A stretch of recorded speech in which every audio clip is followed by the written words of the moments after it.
উদ্যান কৰিছে আৰু হয়তো আমি তেওঁৰ এই বক্তব্য ল'ব চেষ্টা কৰিম যে প্ৰথম প্ৰতিক্ৰিয়া কেনেকুৱা হ'ব।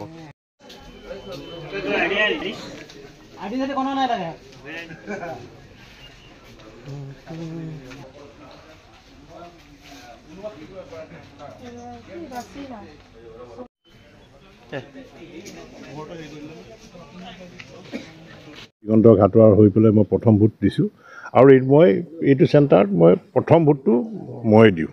ৰাতিপুৱাই মই সোনকালে পূজা কৰি আহি মই প্ৰথম ভোটটো দিওঁ। গতিকে আজি আমাৰ দিগন্ত ঘাটোৱাৰ আমাৰ প্ৰাৰ্থী আৰু ইয়াত এতিয়া আমি ভোটিং পাৰ্চেণ্টেজটো কিমান হয় সেইটোৰ ওপৰত আমি লক্ষ্য ৰাখিম। আৰু মই বিয়ালীবাসী ৰাইজক এইটোৱে এপিল কৰিবলৈ বিচাৰিছোঁ যে সকলোৱে নিজৰ ভোটাধিকাৰ সাব্যস্ত কৰক।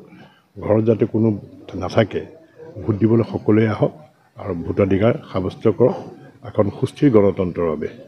আৰু আমাৰ পাৰ্টী দিগন্ত ঘাটোৱাৰ ডাঙৰীয়া বিপুল ভোটত এইবাৰ বিজয়ী হ'ব।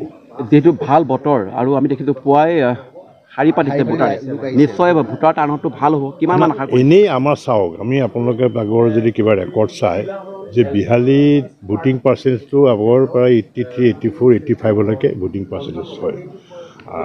বিহালী মানুহে ভোট দিয়ে, কোনো ঘৰত বহি নাথাকে, যিখিনি মানুহ থাকে সেইখিনি মানুহে সকলোখিনি মানুহে ভোট দিবলৈ আহে। গতিকে মই ভাবোঁ যে এইবাৰো ভোটিং পাৰ্চেণ্টেজটো ভাল হ'ব। তথাপিও বহুত মানুহ কৰ্মৰতভাৱে বিভিন্ন জেগাত আছে, সেইবিলাক মানুহ হয়তো আহিব পৰা নাই বা ইলেকশ্যনৰ কাৰণে নাহে।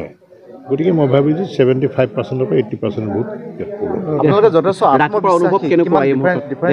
নহয়। ভোটিঙৰ পাৰ্চেণ্টেজটোৰ ওপৰত যদি আপোনাৰ 80% যদি আমি পলিং হয়, ইয়াত যদি বিহাৰী এতিয়া যদি 80% যদি পলিং হয়, তেতিয়াহ'লে আমি ভাবিছোঁ আমি 55,000ৰ ওপৰত আমি আৰু ডিফাৰেঞ্চ আমাৰ 30,000 বা 35,000 ভিতৰত ডিফাৰেঞ্চ।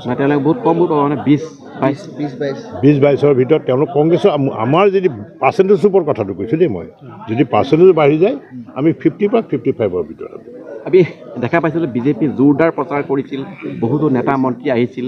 তাৰপিছত যদি ভোটৰ হাৰটো আপোনালোকে বাঢ়ে পিছৰ কথা, কিন্তু কাইলৈ দেখা গ'ল জয়ন্ত বৰা হোটেলত অভিযান, আৰু যিটোক লৈ কৈছে যে এইটো উদ্দেশ্য প্ৰণোদিত হ'ব বুলি তেওঁলোকে কৈছে। চাওক, এইটো ইলেকশ্যন কমিশ্যনে এইটো অভিযান চলাইছে।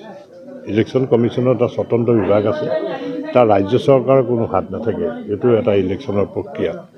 আৰু মই এটা কথা সুধিছোঁ যে ইলেকশ্যনৰ নিৰ্বাচনী প্ৰচাৰ পুৰৈ শেষ হৈ গৈছে।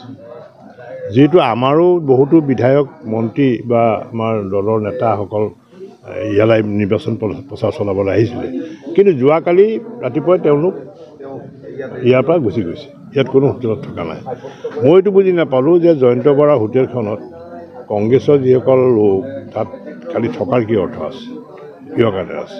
নিৰ্বাচনী প্ৰচাৰটো শেষ হৈ গৈছে। তেওঁলোকে কৈছে আপোনালোকৰো বহুতো বিধায়ক আছে। নহয়, আমাৰ বিধায়ক থকা হ'লে যদি আমাৰ তেতিয়া ৰেড হ'ল, আমাৰতো ৰেড হোৱা নাই। আৰু তাত